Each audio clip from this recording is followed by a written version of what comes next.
दोस्तों नमस्कार, आप सबका हमारे YouTube चैनल नॉलेज वाला एवी पर स्वागत है। दोस्तों वीडियो शुरू करने से पहले आप सबसे निवेदन है कि please subscribe my YouTube channel and press bell icon. आओ शुरू करते हैं। भोला महतो ने पहली स्त्री के मर जाने बाद दूसरी सगाई की तो उसके लड़के रघु के लिए बुरे दिन आ गए। रघु की उम्र उस समय केवल 10 वर्ष की थी। चैने से गांव में गुल्ली डंडा खेलता फिरता था। मां के आते ही चक्की में जुटना पड़ा। पन्ना रूपवती स्त्री थी और रूप और गर्व में चोली दामन का नाता है। वो अपने हाथों से कोई काम न करती। गोबर रघु निकालता, बैलों को सानी रघु देता। रघु ही जूठे बर्तन मांजता। भोला की आंखें कुछ ऐसी फिरी कि उसे रघु में सब बुराइयां ही बुराइयां नजर आती। पन्ना की बातों को वो प्राचीन मर्यादानुसार आंखें बंद करके मान लेता था। रघु की शिकायतों की जरा परवाह न करता। नतीजा ये हुआ कि रघु ने शिकायत करना ही छोड़ दिया। किसके सामने रोए? बाप ही नहीं, सारा गांव उसका दुश्मन था। बड़ा जिद्दी लड़का है, पन्ना को तो खुद समझता ही नहीं। बेचारी उसका दुलार करती है, खिलाती पिलाती है, यह उसी का फल है। दूसरी औरत होती तो निबाह न होता। वह तो कहा, पन्ना इतनी सीधी सादी है कि निबाह होता जाता है। सबल की शिकायतें सब सुनते हैं, निर्बल की फरियाद भी कोई नहीं सुनता। रघु का हृदय मां की ओर से दिन दिन फटता जाता था। यहां तक कि 8 साल गुजर गए और एक दिन भोला के नाम भी मृत्यु का संदेश आ पहुंचा। पन्ना के 4 बच्चे थे, 3 बेटे और 1 बेटी। इतना बड़ा खर्च और कमाने वाला कोई नहीं। रघु अब क्यों बात पूछने लगा? यह मानी हुई बात थी। अपनी स्त्री लाएगा और अलग रहेगा। स्त्री आकर और भी आग लगाएगी। पन्ना को चारों ओर अंधेरा ही दिखाई देता था। पर कुछ भी हो, वो रघु की आश्रित बनकर घर में रहेगी। जिस घर में उसने राज किया उसमें अब लौड़ी न बनेगी। जिस लौंडे को अपना गुलाम समझा उसका मुंह न ताकेगी। वो सुंदर थी। अवस्था अभी कुछ ऐसी ज्यादा न थी। जवानी अपनी पूरी बहार पर थी। क्या वो कोई दूसरा घर नहीं कर सकती? यही न होगा, लोग हंसेंगे। बला से उसकी बिरादरी में क्या ऐसा होता नहीं? ब्राह्मण ठाकुर थोड़ी ही थी कि नाक कट जाएगी। ये तो उन्हीं ऊंची जातों में होता है कि घर में चाहे जो कुछ करो, बाहर पर्दा ढका रहे। वो तो संसार को दिखाकर दूसरा घर कर सकती है, फिर वो रघु की दबैल बनकर क्यों रहे? भोला को मरे 1 महीना गुजर चुका था। संध्या हो गई थी। पन्ना इसी चिंता में पड़ी हुई थी कि सहसा उसे ख्याल आया, लड़के घर में नहीं है। ये बैलों के लौटने की बेला है, कहीं कोई लड़का उनके नीचे न आ जाए। अब द्वार पर कौन है जो उनकी देखभाल करेगा? रघु को मेरे लड़के फूटी आंखों नहीं भाते। कभी हंसकर नहीं बोलता। घर से बाहर निकली तो देखा रघु सामने झोपड़े में बैठा ऊख की गंडेरिया बना रहा है। लड़के उसे घेरे खड़े हैं और छोटी लड़की उसकी गर्दन में हाथ डाले उसकी पीठ पर सवार होने की चेष्टा कर रही है। पन्ना को अपनी आंखों पर विश्वास न आया। आज तो यह नई बात है। शायद दुनिया को दिखाता है कि मैं अपने भाइयों को कितना चाहता हूं और मन में छुरी रखी हुई है। घात मिले तो जान ही ले ले। काला सांप है, काला सांप। कठोर स्वर में बोली, तुम सबके सब वहां क्या करते हो? घर में आओ, सांझ की बेला है, गोरू आते होंगे। रघु ने विनीत नेत्रों से देखकर कहा, मैं तो हूं ही काकी, डर किस बात का है? बड़ा लड़का केदार बोला, काकी, रघु दादा ने हमारे लिए 2 गाड़ियां बना दी हैं। ये देख, एक पर हम और खुन्नू बैठेंगे, दूसरी पर लक्ष्मण और जुनिया। दादा दोनों गाड़ियां खींचेंगे। ये कहकर वो एक कोने से 2 छोटी छोटी गाड़ियां निकाल लाया। 4 पहिए लगे थे। बैठने के लिए तख्ते और रोक के लिए दोनों तरफ बाजू थे। पन्ना ने आश्चर्य से पूछा, ये गाड़ियां किसने बनाए? केदार ने चिढ़कर कहा, रघु दादा ने बनाई है। और किसने? भगत के घर से बसूला और रुखानी मांग लाए और चटपट बना दी। खूब दौड़ती है काकी, बैठ खुन्नू मैं खींचूं। खुन्नू गाड़ी में बैठ गया। केदार खींचने लगा। चर चर शोर हुआ मानो गाड़ी भी इस खेल में लड़कों के साथ शरीक है। लक्ष्मण ने दूसरी गाड़ी में बैठकर कहा, दादा खींचो। रघु ने जुनिया को भी गाड़ी में बिठा दिया और गाड़ी खींचता हुआ दौड़ा। तीनों लड़के तालियां बजाने लगे। पन्ना चकित नेत्रों से ये दृश्य देख रही थी और सोच रही थी कि यह वही रघु है या कोई और। थोड़ी देर के बाद दोनों गाड़ियां लौटी। लड़के घर में जाकर इस यान यात्रा के अनुभव बयान करने लगे। कितने खुश थे सब, मानो हवाई जहाज पर बैठ आए हों। खुन्नू ने कहा, काकी सब पेड़ दौड़ रहे थे। लक्ष्मण और बचिया कैसी भागी, सबकी सब दौड़ी। केदार, काकी, रघु दादा दोनों गाड़ियां एक साथ खींच ले जाते हैं। जुनिया सबसे छोटी थी। उसकी व्यंजना शक्ति उछल कूद और नेत्रों तक परिमित थी, तालियां बजा बजाकर नाच रही थी। खुन्नू, अब हमारे घर गाय भी आ जाएगी काकी। रघु दादा ने गिरधारी से कहा है कि हमें एक गाय ला दो। गिरधारी बोला, कल लाऊंगा। केदार 3 सेर दूध देती है काकी, खूब दूध पिएंगे। इतने में रघु भी अंदर आ गया। पन्ना ने अवहेलना की दृष्टि से देखकर पूछा, क्यों रघु, तुमने गिरधारी से कोई गाय मांगी है? रघु ने क्षमा प्रार्थना के भाव से कहा, हाँ मांगी तो है, कल लाएगा। पन्ना, रुपये किसके घर से आएंगे ये भी सोचा है? रघु, सब सोच लिया है काकी। मेरी यह मुहर नहीं है। इसके 25 रुपये मिल रहे हैं, 5 रुपये बछिया के मुजाहा दे दूंगा, बस गाय अपनी हो जाएगी। पन्ना सन्नाटे में आ गई। अब उसका अविश्वासी मन भी रघु के प्रेम और सज्जनता को अस्वीकार न कर सका। बोली, मुहर को क्यों बेचे देते हो? गाय की अभी कौन जल्दी है, हाथ में पैसे हो जाए तो ले लेना। सूना सूना गला अच्छा न लगेगा। इतने दिनों गाय नहीं रही तो क्या लड़के नहीं जिए? रघु दार्शनिक भाव से बोला, बच्चों के खाने पीने के यही दिन है काकी, इस उम्र में न खाया तो फिर क्या खाएंगे? मुहर पहनना मुझे अच्छा भी नहीं मालूम होता। लोग समझते होंगे कि बाप तो गया, इसे मुहर पहनने की सूझी है। भोला महतो गाय की चिंता ही में चल बसे। न रुपये आए और न गाय मिली, मजबूर थे। रघु ने यह समस्या कितनी सुगमता से हल कर दी। आज जीवन में पहली बार पन्ना को रघु पर विश्वास आया। बोली, जब गहना ही बेचना है तो अपनी मुहर क्यों बेचोगे? मेरी हसूली ले लेना। रघु, नहीं काकी, वो तुम्हारे गले में बहुत अच्छी लगती है। मर्दों को क्या, मुहर पहने या ना पहने। पन्ना, चल, मैं बूढ़ी हुई, अब हसूली पहनकर क्या करना है? तू अभी लड़का है, तेरा गला अच्छा न लगेगा। रघु मुस्कुराकर बोला, तुम अभी से कैसे बूढ़ी हो गई? गांव में है कौन तुम्हारे बराबर? रघु की सरल आलोचना ने पन्ना को लज्जित कर दिया। उसके रूखे मुरझाए मुख पर प्रसन्नता की लाली दौड़ गई। 5 साल गुजर गए। रघु का सा मेहनती, ईमानदार, बात का धनी दूसरा किसान गांव में न था। पन्ना की इच्छा के बिना कोई काम न करता। उसकी उम्र अब 23 साल की हो गई थी। पन्ना बार बार कहती, भैया बहू को विदा करा लाओ। कब तक नह में पड़ी रहेगी? सब लोग मुझी को बदनाम करते हैं कि यही बहू को नहीं आने देती। मगर रघु टाल देता था, कहता कि अभी जल्दी क्या है। उसे अपनी स्त्री के रंग धन का कुछ परिचय दूसरों से मिल चुका था। ऐसी औरत को घर में लाकर वह अपनी शांति में बाधा नहीं डालना चाहता था। आखिर एक दिन पन्ना ने जिद करके कहा, तो तुम न लाओगे? कह दिया कि अभी कोई जल्दी नहीं। तुम्हारे लिए जल्दी न होगी, मेरे लिए तो जल्दी है। मैं आज आदमी भेजती हूं। पछताओगी काकी, उसका मिजाज अच्छा नहीं है। तुम्हारी बला से जब मैं उससे बोलूंगी ही नहीं तो क्या हवा से लड़ेगी? रोटियां तो बना लेगी, मुझसे भीतर बाहर का सारा काम नहीं होता। मैं आज बुलाए लेती हूं। बुलाना चाहती हो बुला लो, मगर फिर यह न कहना कि यह मेहरिया को ठीक नहीं करता, उसका गुलाम हो गया।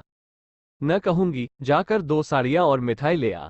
तीसरे दिन मुलिया मैके से आ गई। दरवाजे पर नगाड़े बजे, शहनाइयों की मधुर ध्वनि आकाश में गूंजने लगी। मुंह दिखावे की रस्म अदा हुई। वह इस मरुभूमि में निर्मल जलधारा थी। गेहुआ रंग था, बड़ी बड़ी नोकीली पलकें, कपोलों पर हल्की सुर्खी, आंखों में प्रबल आकर्षण। रघु उसे देखते ही मंत्रमुग्ध हो गया।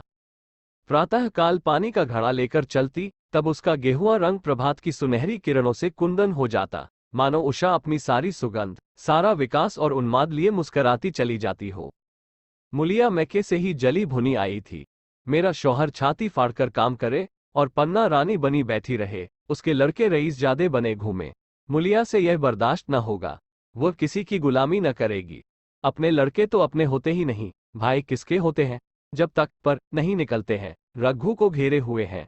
जो ही जरा सयाने हुए पर झाड़कर निकल जाएंगे, बात भी न पूछेंगे।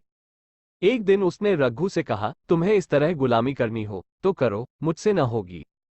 रघु, तो फिर क्या करूं, तू ही बता।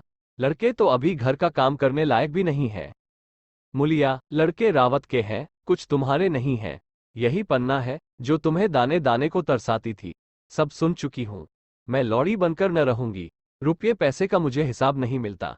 न जाने तुम क्या लाते हो और वह क्या करती है। तुम समझते हो रुपये घर ही में तो है, मगर देख लेना तुम्हें जो एक फूटी कौड़ी भी मिले। रघु, रुपये पैसे तेरे हाथ में देने लगूं तो दुनिया क्या कहेगी, ये तो सोच। मुलिया, दुनिया जो चाहे कहे, दुनिया के हाथों बिकी नहीं हूं। देख लेना, भाड़ लीपकर हाथ काला ही रहेगा। फिर तुम अपने भाइयों के लिए मरो, मैं क्यों मरूं? रघु ने कुछ जवाब न दिया। उसे जिस बात का भय था वह इतनी जल्द से रा पड़ी। अब अगर उसने बहुत तत्थो थंभो किया तो साल 6 महीने और काम चलेगा। बस आगे ये डोंगा चलता नजर नहीं आता। बकरे की माँ कब तक खैर मनाएगी? एक दिन पन्ना ने महुए का सुखावन डाला। बरसात शुरू हो गई थी। बखार में अनाज गीला हो रहा था। मुलिया से बोली, बहू जरा देखती रहना, मैं तालाब से नहाऊं। मुलिया ने लापरवाही से कहा, मुझे नींद आ रही है, तुम बैठकर देखो। एक दिन न नहाओगी तो क्या होगा। पन्ना ने साड़ी उतारकर रख दी, नहाने न गई। मुलिया का वार खाली गया। कई दिन के बाद एक शाम को पन्ना धान रोपकर लौटी। अंधेरा हो गया था। दिन भर की भूखी थी। आशा थी बहू ने रोटी बना रखी होगी, मगर देखा तो यहाँ चूल्हा ठंडा पड़ा हुआ था और बच्चे मारे भूख के तड़प रहे थे। मुलिया से आहिस्ता से पूछा, आज अभी चूल्हा नहीं जला। केदार ने कहा, आज दोपहर को भी चूल्हा नहीं जला काकी, भाभी ने कुछ बनाया ही नहीं। पन्ना, तो तुम लोगों ने खाया क्या। केदार, कुछ नहीं, रात की रोटियां थी, खुन्नू और लक्ष्मण ने खाई, मैंने सत्तू खा लिया। पन्ना, और बहू। केदार, वो पड़ी सो रहे है, कुछ नहीं खाया। पन्ना ने उसी वक्त चूल्हा जलाया और खाना बनाने बैठ गई। आटा गूंदती थी और रोती थी। क्या नसीब है, दिन भर खेत में जली, घर आई तो चूल्हे के सामने जलना पड़ा। केदार का 14वां साल था। भाभी के रंग ढंग देखकर सारी स्थिति समझ रहा था। बोला, काकी, भाभी अब तुम्हारे साथ रहना नहीं चाहती। पन्ना ने चौंक कर पूछा, क्या कुछ कहती थी। केदार, कहती कुछ नहीं थी, मगर है उसके मन में यही बात। फिर तुम क्यों नहीं उसे छोड़ देती। जैसे चाहे रहे, हमारा भी भगवान है। पन्ना ने दांतों से जीभ दबाकर कहा, चुप, मरे सामने ऐसी बात भूलकर भी न कहना। रघु तुम्हारा भाई नहीं, तुम्हारा बाप है। मुलिया से कभी बोलोगे तो समझ लेना, जहर खा लूंगी। दशहरे का त्योहार आया। इस गांव से कोस भर एक पूर्वे में मेला लगता था। गांव के सब लड़के मेला देखने चले। पन्ना भी लड़कों के साथ चलने को तैयार हुई, मगर पैसे कहां से आए। कुंजी तो मुलिया के पास थी। रघु ने आकर मुलिया से कहा, लड़के मेले जा रहे हैं, सबों को 2-2 पैसे दे दो। मुलिया ने त्योरिया चढ़ाकर कहा, पैसे घर में नहीं है। रघु, अभी तो तेलहन बिका था, क्या इतनी जल्दी रुपये उठ गए। मुलिया, हाँ उठ गए। रघु, कहाँ उठ गए, जरा सुनूं। आज त्योहार के दिन लड़के मेला देखने न जाएंगे। मुलिया, अपनी काकी से कहो पैसे निकालें, गाड़कर क्या करेगी। खूंटी पर कुंजी हाथ पकड़ लिया और बोली, कुंजी मुझे दे दो, नहीं तो ठीक ना होगा। खाने पहने को भी चाहिए, कागज किताब को भी चाहिए, उस पर मेला देखने को भी चाहिए। हमारी कमाई इसलिए नहीं है कि दूसरे खाए और मूंछों पर ताव दे। पन्ना ने रघु से कहा, भैया पैसे क्या होंगे, लड़के मेला देखने न जाएंगे। रघु ने झिड़क कर कहा, मेला देखने क्यों न जाएंगे, सारा गांव जा रहा है, हमारे ही लड़के न जाएंगे। ये कहकर रघु ने अपना हाथ छुड़ा लिया और पैसे निकालकर लड़कों को दे दिए। मगर कुंजी जब मुलिया को देने लगा, तब उसने उसे आंगन में फेंक दिया और मुंह लपेटकर लेट गई। लड़के मेला देखने न गए। इसके बाद 2 दिन गुजर गए। मुलिया ने कुछ नहीं खाया और पन्ना भी भूखी रही। रघु कभी इसे मनाता, कभी उसे, पर न यह उठती न वह। आखिर रघु ने हैरान होकर मुलिया से पूछा, कुछ मुंह से तो कह, चाहती क्या है। मुलिया ने धरती को संबोधित करके कहा, मैं कुछ नहीं चाहती, मुझे मेरे घर पहुंचा दो। रघु, अच्छा उठ, बना खा, पहुंचा दूंगा। मुलिया ने रघु की ओर आंखें उठाए। रघु उसकी सूरत देखकर डर गया। वह माधुर्य, वह मोहिकता, वह लावण्य गायब हो गया था। दांत निकल आए थे, आंखें फट गई थी और नथुने फड़क रहे थे। अंगारे की सी लाल आंखों से देखकर बोली, अच्छा तो काकी ने ये सलाह दी है, यह मंत्र पढ़ाया है, तो यहाँ ऐसी कच्चे नहीं हो। तुम दोनों की छाती पर मूंग दलूंगी, हो किस फेर में। रघु, अच्छा तो मूंग ही दल लेना, कुछ खा पी लेगी तभी तो मूंग दल सकेगी। मुलिया, अब तो तभी मुंह में पानी डालूंगी जब घर अलग हो जाएगा। बहुत झेल चुकी, अब नहीं झेला जाता। रघु सन्नाटे में आ गया। एक दिन तक उसके मुंह से आवाज ही न निकली। अलग होने की उसने स्वप्न में भी कल्पना न की थी। उसने गांव में 2-4 परिवारों को अलग होते देखा था। वो खूब जानता था, रोटी के साथ लोगों के हृदय भी अलग हो जाते हैं, अपने हमेशा के लिए गैर हो जाते हैं, फिर उनमें वही नाता रह जाता है जो गांव के आदमियों में। रघु ने मन में ठान लिया था कि इस विपत्ति को घर में न आने दूंगा, मगर होनहार के सामने उसकी एक न चली। मेरे मुंह में कालिख लगेगी, दुनिया यही कहेगी कि बाप के मर जाने पर 10 साल भी एक में निबाह ना हो सका। फिर किससे अलग हो जाऊं। जिनको गोद में खिलाया, जिनको बच्चों की तरह पाला, जिनके लिए तरह तरह के कष्ट झेले, उन्हीं से अलग हो जाऊं। अपने प्यारों को घर से निकाल बाहर करूं। उसका गला फंस गया। कांपते हुए स्वर में बोला, तू क्या चाहती है कि मैं अपने भाइयों से अलग हो जाऊं? भला सोच तो, कहीं मुंह दिखाने लायक रहूंगा। मुलिया, तो मेरा इन लोगों के साथ निभाह ना होगा। रघु, तो तू अलग हो जा।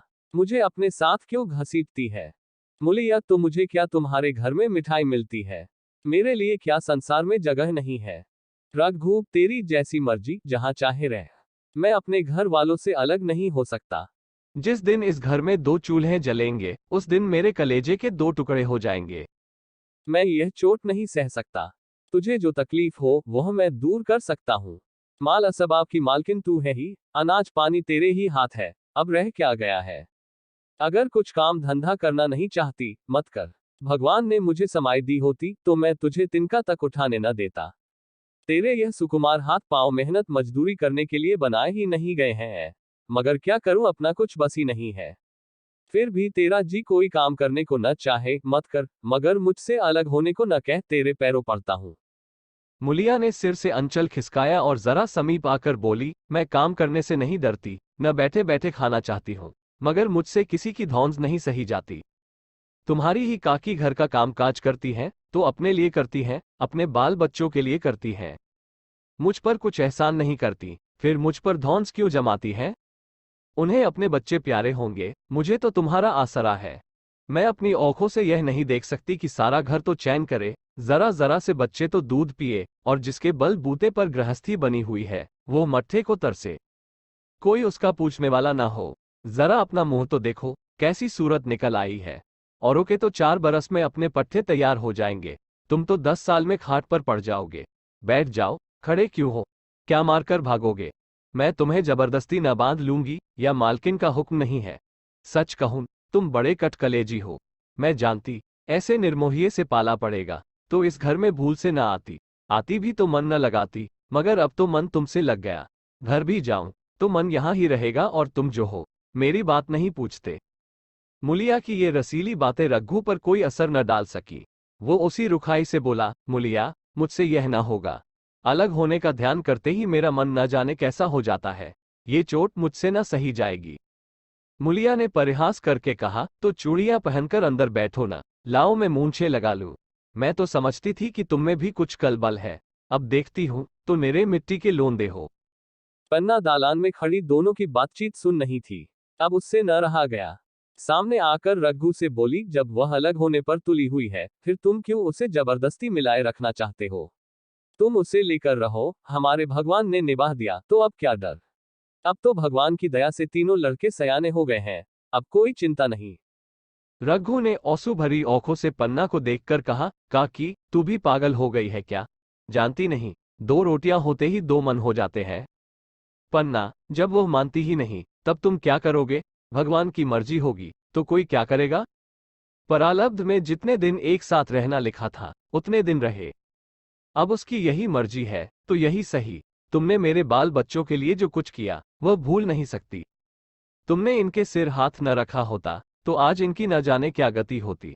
न जाने किसके द्वार पर ठोकरें खाते होते, न जाने कहां कहां भीख मांगते फिरते। तुम्हारा जस मरते दम तक गाऊंगी। अगर मेरी खाल तुम्हारे जूते बनाने के काम आते, तो खुशी से दे दूं। चाहे तुमसे अलग हो जाऊं, पर जिस घड़ी पुकारोगे, कुत्ते की तरह दौड़ी आऊंगी।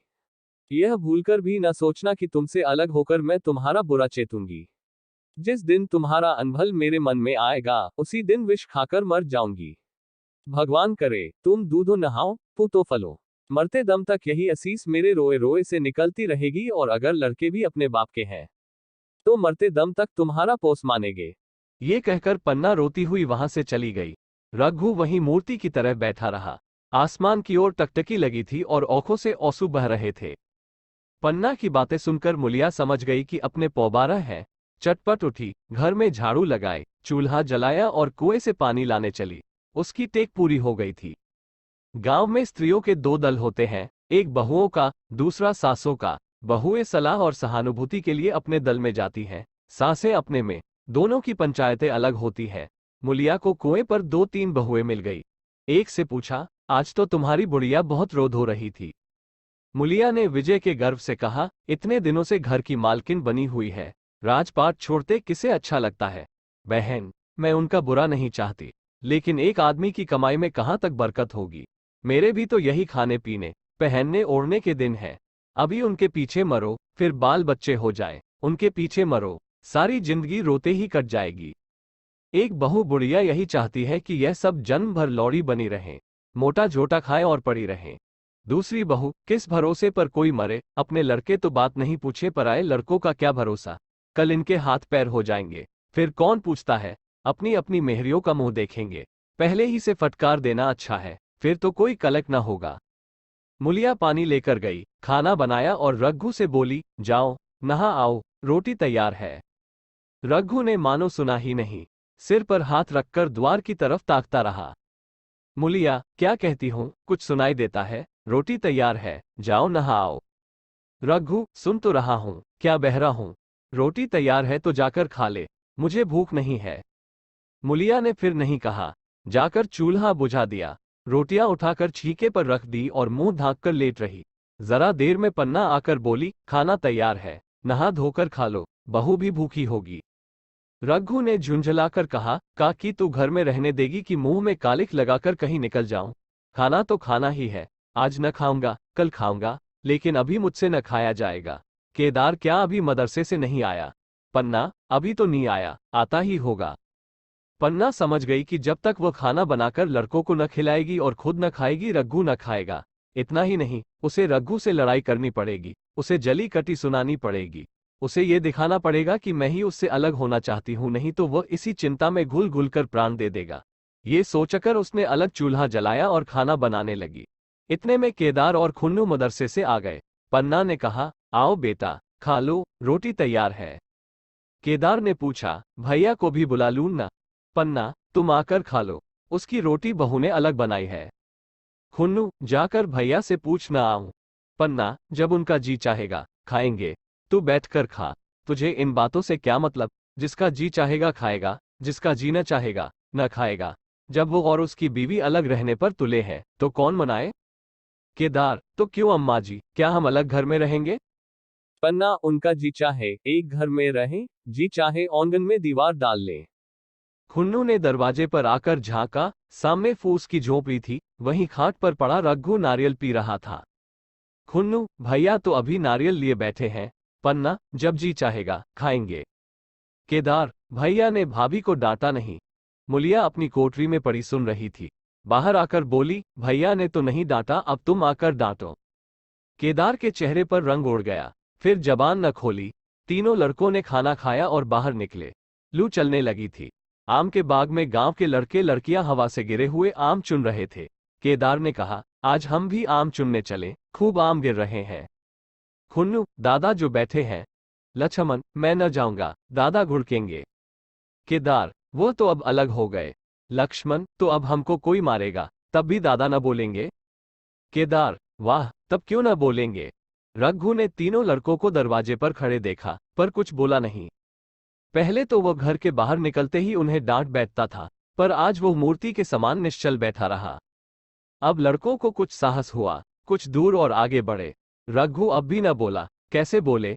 वो सोच रहा था, काकी ने लड़कों को खिला पिला दिया, मुझसे पूछा तक नहीं, क्या उसकी आंखों पर भी पर्दा पड़ गया है? अगर मैंने लड़कों को पुकारा और वह ना आए तो मैं उनको मारपीट तो न सकूंगा। लू में सब मारे मारे फिरेंगे, कहीं बीमार न पड़ जाए। उसका दिल महसूस कर रह जाता था, लेकिन मुंह से कुछ कह न सकता था। लड़कों ने देखा कि यह बिल्कुल नहीं बोलते, तो निर्भय होकर चल पड़े। सहसा मुलिया ने आकर कहा, अब तो उठोगे कि अब भी नहीं? जिनके नाम पर फाका कर रहे हो, उन्होंने मजे से लड़कों को खिलाया और आप खाया, अब आराम से सो रही है। मोर पिया बात न पूछे, मोर सुहागिन नाव, एक बार भी तो मुंह से न फूटा कि चलो भैया खा लो। रघु को इस समय मर्मातक पीड़ा हो रही थी। मुलिया के इन कठोर शब्दों ने घाव पर नमक छिड़क दिया। दुखित नेत्रों से देखकर बोला, तेरी जो मर्जी थी वही तो हुआ, अब जा ढोल बजा। मुलिया, नहीं, तुम्हारे लिए थाली परोसे बैठी है।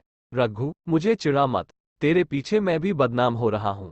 जब तू किसी की होकर नहीं रहना चाहती, तो दूसरे को क्या गरज है जो मेरी खुशामद करे? जाकर काकी से पूछ, लड़के आम चुनने गए हैं, उन्हें पकड़ लाऊं? मुलिया अंगूठा दिखाकर बोली, ये जाता है, तुम्हें 100 बार गरज हो, जाकर पूछो। इतने में पन्ना भी भीतर से निकल आई। रघु ने पूछा, लड़के बगीचे में चले गए काकी, लू चल रही है। पन्ना, अब उनका कौन 75 है। बगीचे में जाएं, पेड़ पर चढ़ें, पानी में डूबें, मैं अकेली क्या क्या करूं। रघु, जाकर पकड़ लाऊं। पन्ना, जब तुम्हें अपने मन से नहीं जाना है तो फिर मैं जाने को क्यों कहूं। तुम्हें रोकना होता तो रोक न देते, तुम्हारे सामने ही तो गए होंगे। पन्ना की बात पूरी भी न हुई थी कि रघु ने नारियल कोने में रख दिया और बाग की तरफ चला। रघु लड़कों को लेकर बाग से लौटा तो देखा मुलिया अभी तक झोपड़े में खड़ी है। बोला, तू जाकर खा क्यों नहीं लेती, मुझे तो इस बेला भूख नहीं है। मुलिया ऐठकर बोली, हाँ, भूख क्यों लगेगी, भाइयों ने खाया, वो तुम्हारे पेट में पहुंच ही गया होगा। रघु ने दांत पीसकर कहा, मुझे जला मत मुलिया, नहीं अच्छा न होगा। खाना कहीं भागा नहीं जाता, एक बेला न खाऊंगा तो मर न जाऊंगा। क्या तू समझती है घर में आज कोई बात हो गई है। तूने घर में चूल्हा नहीं जलाया, मेरे कलेजे में आग लगाई है। मुझे घमंड था कि और चाहे कुछ हो जाए पर मेरे घर में फूट का रोग न आने पाएगा, पर तूने घमंड चूर कर दिया। प्रारब्ध की बात है। मुलिया तिनक कर बोली, सारा मोह छोह तुम्ही को है कि और किसी को है, मैं तो किसी को तुम्हारी तरह बिसूरते नहीं देखती। रघु ने ठंडी सांस खींचकर कहा, मुलिया, घाव पर नून न छिड़क, तेरे ही कारण मेरी पीठ में धूल लग रही है।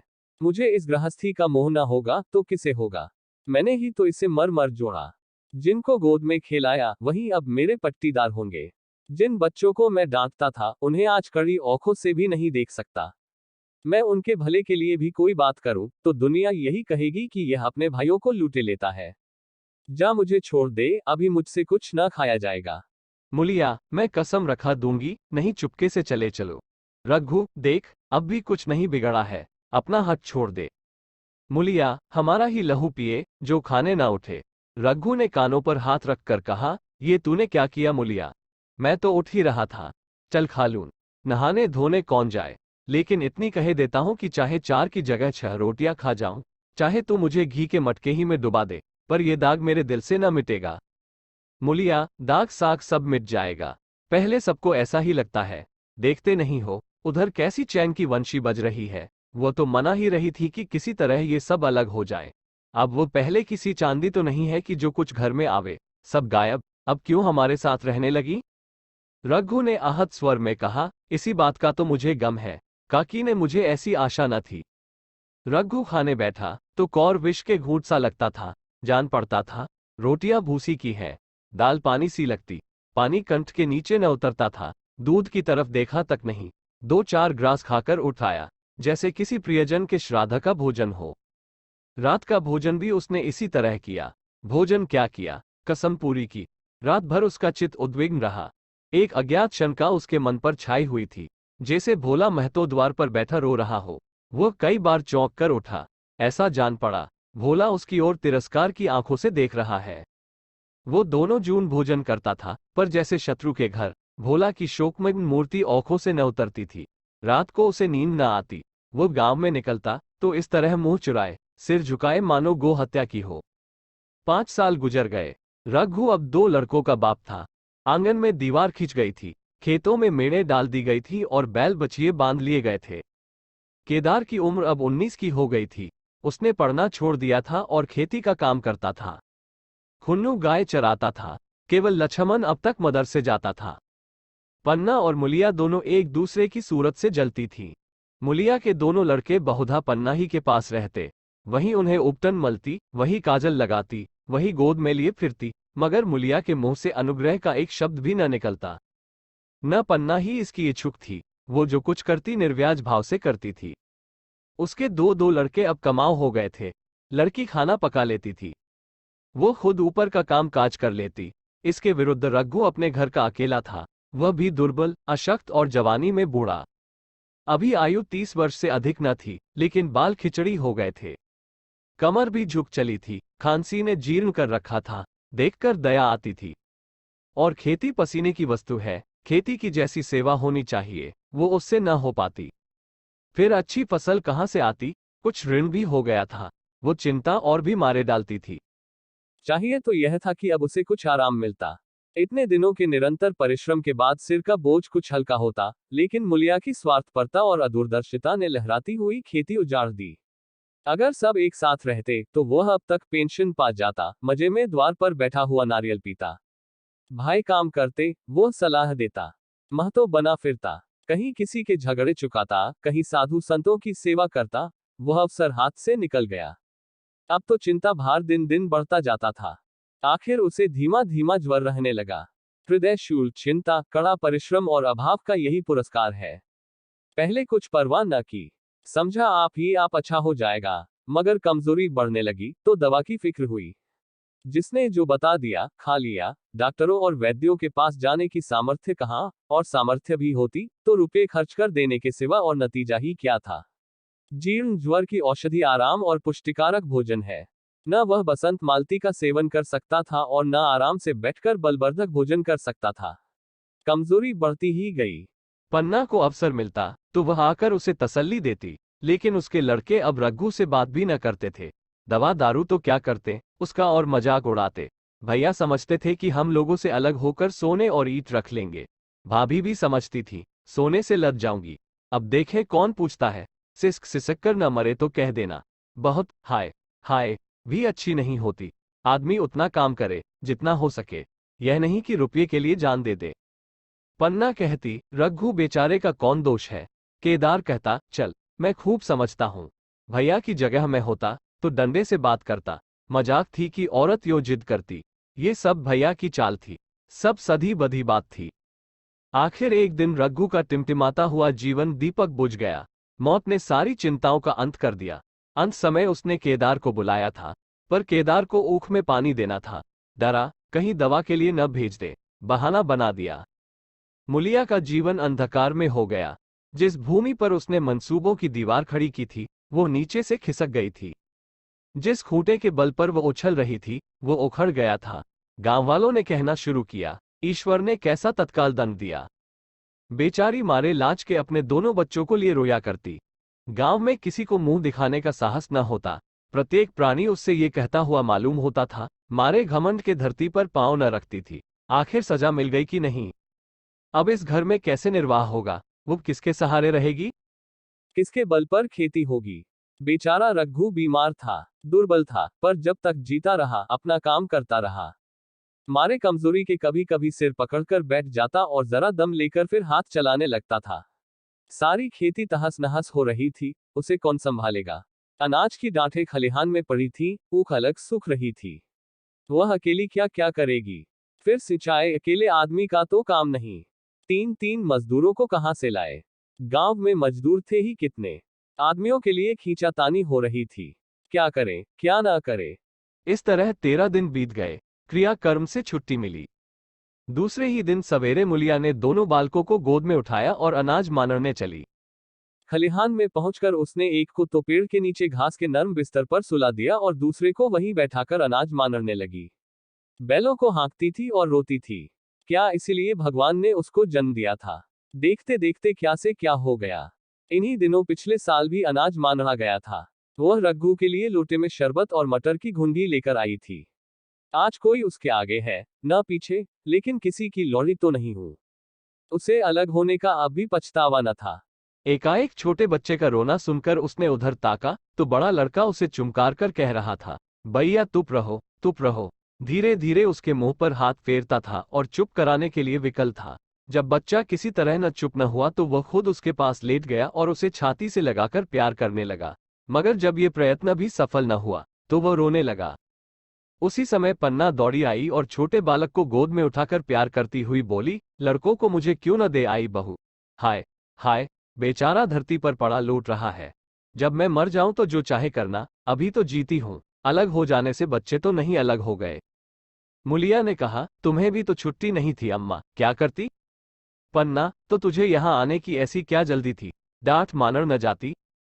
तीन तीन लड़के तो हैं और किस दिन काम आएंगे।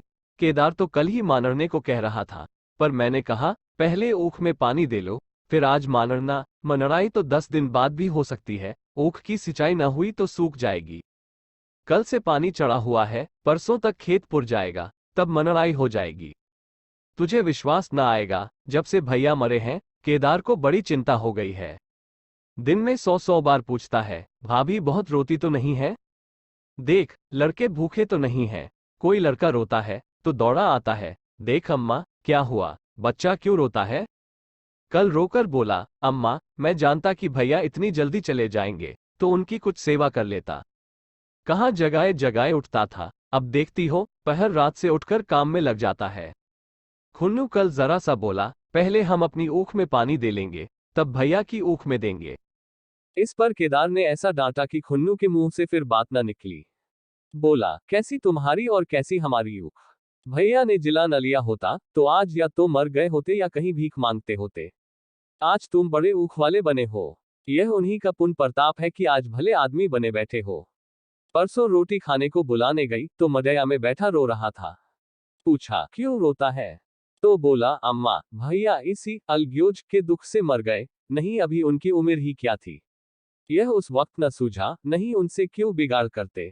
ये कहकर पन्ना ने मुलिया की ओर संकेतपूर्ण दृष्टि से देखकर कहा, तुम्हें वो अलग न रहने देगा बहू। कहता है, भैया हमारे लिए मर गए तो हम भी उनके बाल बच्चों के लिए मर जाएंगे। मुलिया की आंखों से आंसू जारी थे। पन्ना की बातों में आज सच्ची वेदना, सच्ची सांत्वना, सच्ची चिंता भरी हुई थी। मुलिया का मन कभी उसकी ओर इतना आकर्षित न हुआ था। जिनसे उसे व्यंग्य और प्रतिकार का भय था, वे इतने दयालु, इतने शुभेच्छु हो गए थे। आज पहली बार उसे अपनी स्वार्थपरता पर लज्जा आई। पहली बार आत्मा ने अलग्योजे पर धिक्कारा। इस घटना को हुए 5 साल गुजर गए। पन्ना आज बूढ़ी हो गई है। केदार घर का मालिक है, मुलिया घर की मालकिन है। खुन्नू और लछमन के विवाह हो चुके हैं, मगर केदार अभी तक कंवारा है। कहता है, मैं विवाह न करूंगा। कई जगहों से बातचीत हुई, कई सगाइयां आईं, पर उसे हामी न भरी। पन्ना ने कंपे लगाए, जाल फैलाए, पर वह न फंसा। कहता, औरतों से कौन सुख। महरिया घर में आई और आदमी का मिजाज बदला। फिर जो कुछ है वह महरिया है। माँ बाप भाई बंधु सब पराए हैं। जब भैया जैसे आदमी का मिजाज बदल गया तो फिर दूसरों की क्या गिनती। 2 लड़के भगवान के दिए हैं और क्या चाहिए। बिना ब्याह किए 2 बेटे मिल गए, इससे बढ़कर और क्या होगा। जिसे अपना समझो वह अपना है, जिसे गैर समझो वह गैर है। एक दिन पन्ना ने कहा, तेरा वंश कैसे चलेगा? केदार, मेरा वंश तो चल रहा है। दोनों लड़कों को अपना ही समझता हूं। पन्ना, समझने ही पर है, तो तू मुलिया को भी अपनी मेहरिया समझता होगा? केदार ने झेपते हुए कहा, तुम तो गाली देती हो अम्मा। पन्ना, गाली कैसी, तेरी भाभी ही तो है। केदार, मेरे जैसे लट गंवार को वह क्यों पूछने लगी? पन्ना, तू करने को कह तो मैं उससे पूछूं? केदार, नहीं मेरी अम्मा, कहीं रोने गाने न लगे। पन्ना, तेरा मन हो तो मैं बातों बातों में उसके मन की थाह लूं? केदार, मैं नहीं जानता, जो चाहे कर। पन्ना केदार के मन की बात समझ गई। लड़के का दिल मुलिया पर आया हुआ है, पर संकोच और भय के मारे कुछ नहीं कहता। उसी दिन उसने मुलिया से कहा, क्या करूं बहू, मन की लालसा मन में ही रह जाती है। केदार का घर भी बस जाता तो मैं निश्चिंत हो जाती। मुलिया, वो तो करने को ही नहीं कहते। पन्ना कहता है, ऐसी औरत मिले जो घर में मेल से रहे तो कर लूं। मुलिया, ऐसी औरत कहाँ मिलेगी? कहीं ढूंढो। पन्ना, मैंने तो ढूंढ लिया है। मुलिया, सच, किस गांव की है? पन्ना, अभी न बताऊंगी। मुला ये जानती हूं कि उससे केदार की सगाई हो जाए तो घर बन जाए और केदार की जिंदगी भी सफल हो जाए। न जाने लड़की मानेगी कि नहीं। मुलिया, मानेगी क्यों नहीं अम्मा, ऐसा सुंदर कमाओ सुशील वर और कहाँ मिला जाता है। उस जन्म का कोई साधु महात्मा है, नहीं तो लड़ाई झगड़े के डर से कौन बिन ब्याह रहता है। कहाँ रहती है, मैं जाकर उसे मना लाऊंगी। पन्ना, तू चाहे तो उसे मना ले, तेरे ही ऊपर है। मुलिया, मैं आज ही चली जाऊंगी अम्मा, उसके पैरों पड़कर मना लाऊंगी।